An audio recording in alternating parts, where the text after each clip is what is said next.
రెడ్డి విషయం ప్రజలకు అర్థమైంది. మొన్నెక్కడో మాట్లాడిండు, బీఆర్ఎస్ పార్టీకి మళ్ళా ప్రతిపక్ష హోదా రాదు అన్నాడు.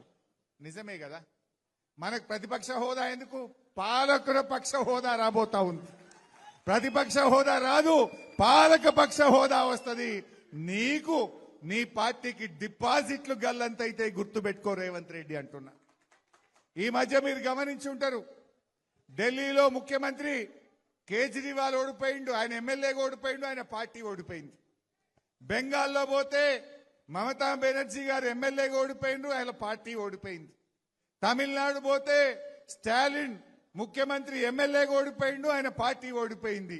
రేపు తెలంగాణలో కూడా రేవంత్ రెడ్డి ఎమ్మెల్యేగా ఓడతాడు, ఆయన పార్టీ కూడా ఓడిపోతుంది. గ్యారెంటీ మళ్ళొచ్చేది కేసీఆర్. ఎక్కడ పోయినా ప్రజలది ఒక్కటే మాట, కాంగ్రెస్ పోవాలి, కేసీఆర్ రావాలి. ఇలా అందరికీ ఇది అందరి మాట.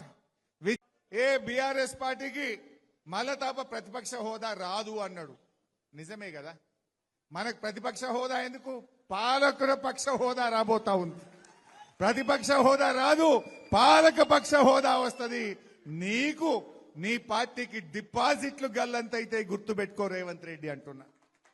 ఈ మధ్య మీరు గమనించి ఉంటారు, ఢిల్లీలో ముఖ్యమంత్రి కేజ్రీవాల్ ఓడిపోయిండు, ఆయన ఎమ్మెల్యేగా ఓడిపోయిండు, ఆయన పార్టీ ఓడిపోయింది. బెంగాల్లో పోతే మమతా బెనర్జీ గారు ఎమ్మెల్యేగా ఓడిపోయిండు, ఆయన పార్టీ ఓడిపోయింది.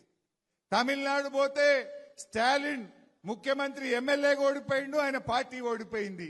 రేపు తెలంగాణలో కూడా రేవంత్ రెడ్డి ఎమ్మెల్యేగా ఓడతాడు, ఆయన పార్టీ కూడా ఓడిపోతుంది. గ్యారెంటీ మళ్ళొచ్చేది కేసీఆర్. ఎక్కడ పోయినా ప్రజలది ఒక్కటే మాట, కాంగ్రెస్ పోవాలి, కేసీఆర్ రావాలి. ఇలా అందరికీ ఇది అందరి మాట.